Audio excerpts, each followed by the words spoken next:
She said, "You're too safe. I miss the excitement my ex gave me." So I let her have the excitement. I moved out overnight, deleted every photo, froze the joint account, and left a note that read, "Have fun with the thrill. Rent's due Monday." Hey viewers, huge thanks to everyone who's already subscribed. We're getting super close to 10,000. If you haven't yet, hit that subscribe button and help us reach that milestone. My ex-girlfriend is currently scrambling to find a new living situation because she thought excitement was more important than stability. Turns out the thrill of uncertainty includes things like qualifying for apartments on a part-time boutique salary.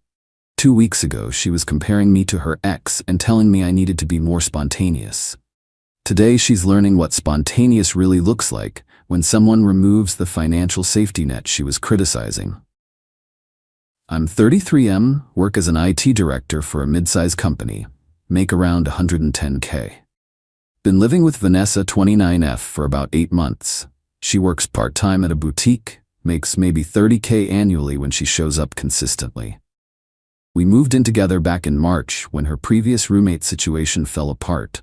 The lease is in my name since my credit and income qualified us for a better place than either of us could afford alone. I handled the major expenses: rent, utilities, groceries, car insurance for both of us. Vanessa contributed what she could toward groceries and miscellaneous costs, but her income was irregular and her priorities were questionable. Didn't mind covering the difference, because that's what partnerships are about. Plus, she was usually appreciative and made efforts to contribute in non-financial ways. But over the past month, Vanessa started getting restless, complaining about our routine, saying our relationship lacked passion, making comments about how boring our life together was. "We never do anything spontaneous anymore," she'd say while I was paying bills or planning our weekly budget. "We could plan a weekend trip if you want," I'd suggest. "That's not spontaneous if we plan it." Fair enough. But spontaneity is hard when you're the only one managing household finances and adult responsibilities. Last week, the complaints escalated. Vanessa started bringing up her ex Derek more frequently. How unpredictable he was, how he'd surprise her with random adventures, how exciting their relationship had been. Derek would just show up with concert tickets and we'd drive to another city for the weekend. That sounds expensive and impractical. That's the point. Life isn't supposed to be practical all the time. Tuesday evening, while I was reviewing our monthly expenses, Vanessa dropped the bomb. "Alex, we need to talk about something serious." "What's up?"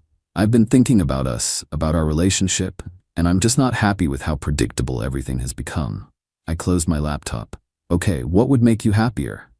"I need excitement. I need someone who challenges me, who keeps me guessing." "You're too safe?"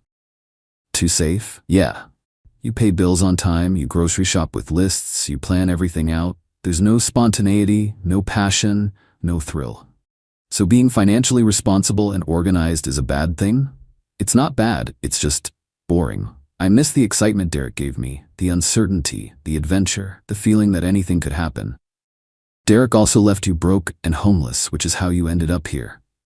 "At least he made me feel alive." "That's done more than I expected." Here I was providing stability, security, and partnership, and she was comparing me unfavorably to someone who'd abandoned her with unpaid rent and maxed out credit cards. "So what are you saying exactly?" "I'm saying I need someone who can match Derek's energy. Someone who's not afraid to take risks, who doesn't need to plan everything, who can be spontaneous and exciting." "And you don't think I can be that person?" "Honestly, no. You're wired for safety and stability. That's not necessarily wrong, but it's not what I need right now." "What do you need right now?" "I need the kind of man who would take risks, who would surprise me with crazy adventures, who would choose excitement over security." I nodded slowly. "Someone like Derek."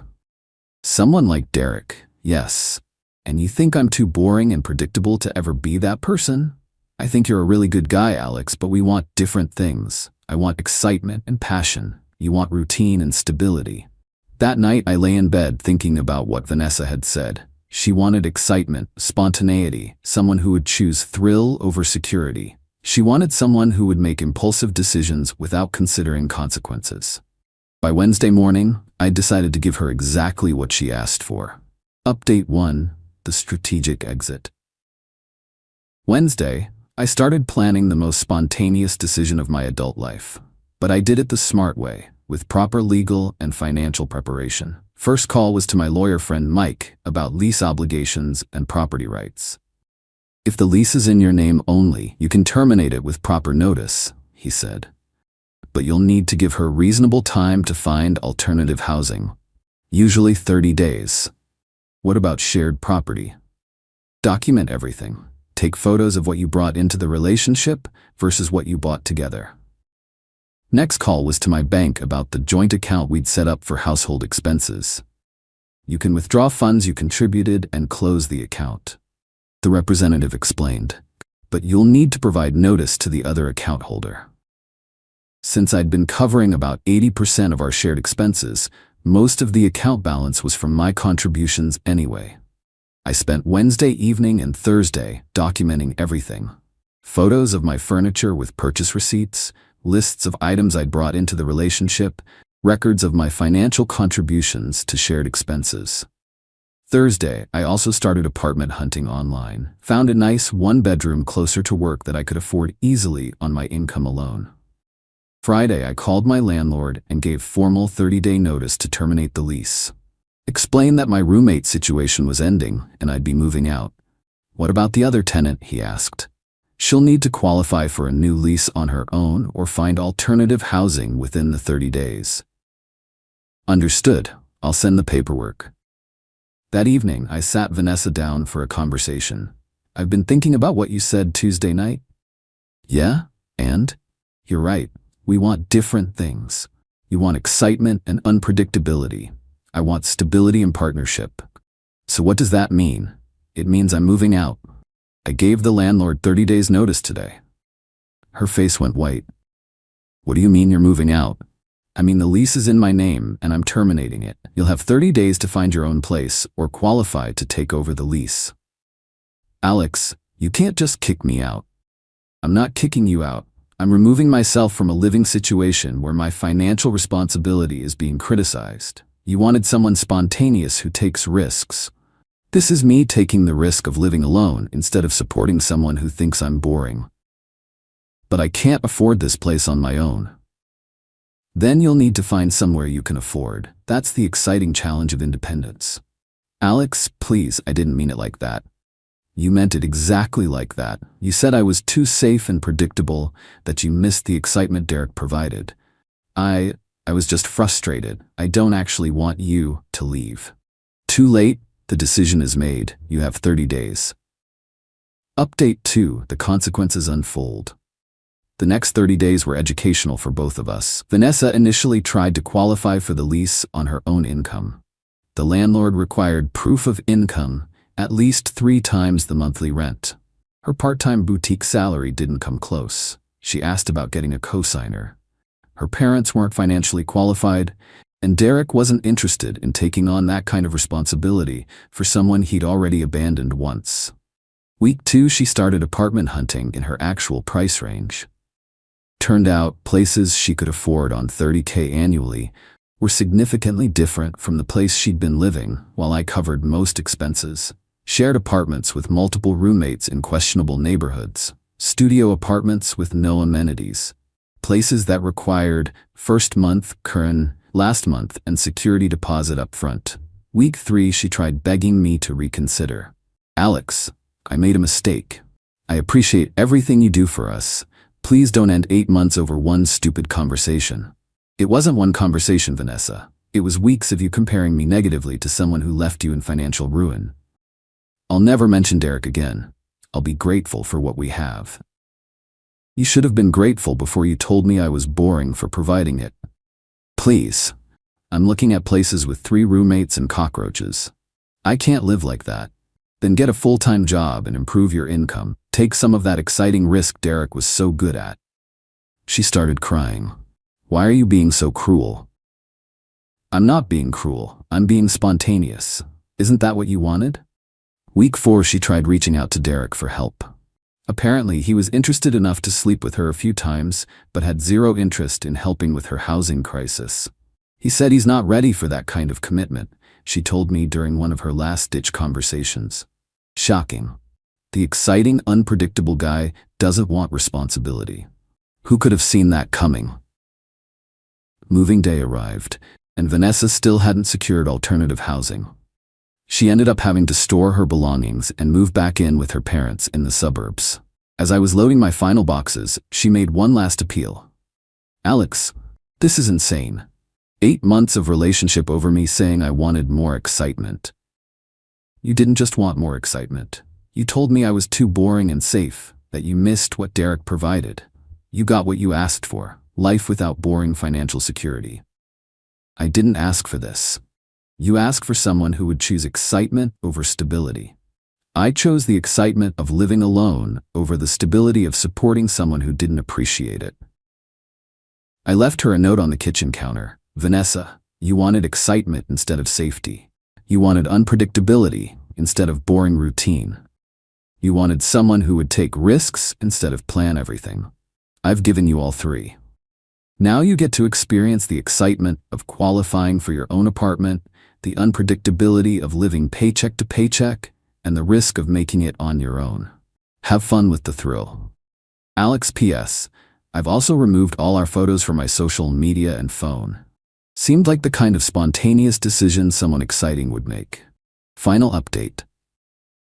Life has been dramatically better since removing myself from a relationship where financial responsibility was treated as a character flaw. My new apartment is perfect for one person. Better neighborhood, shorter commute, no shared expenses with someone who thought budgeting was boring. Vanessa's exciting new life played out exactly as predicted. She couldn't find housing she could afford in the city and had to move back with her parents at 29. She's now working full-time at a restaurant to pay her parents' rent while trying to save enough for a security deposit on her own place. The exciting unpredictability of food service scheduling and tip-dependent income. Her reunion with Derek lasted about 3 weeks. Turns out, exciting guys who leave women broke and homeless aren't usually interested in long-term relationships with women who just got rescued from their previous stable situation by their parents. Last I heard through mutual friends, Vanessa was still living at home and complaining about how unfair it is that I abandoned her just because she wanted more passion in our relationship. Zero acknowledgement that she specifically criticized my financial responsibility while benefiting from it. Started dating someone new recently. Sarah works in accounting, owns her own condo, appreciates predictable behavior like paying bills on time and planning for the future. When I told her about the Vanessa situation, her response was perfect. Anyone who thinks financial stability is boring has never had to provide it for themselves. The revenge wasn't elaborate or dramatic. It was just removing the financial safety net Vanessa was criticizing while using it. She wanted someone who would choose excitement over security, who would make impulsive decisions, who would provide unpredictability instead of boring routine. I gave her exactly that by spontaneously removing myself from her life and letting her experience the excitement of supporting herself. Vanessa thought she could have it both ways. The security of my income, covering her lifestyle, while maintaining the right to criticize me for being too predictable. Instead, she learned that exciting relationships and stable finances don't usually go together.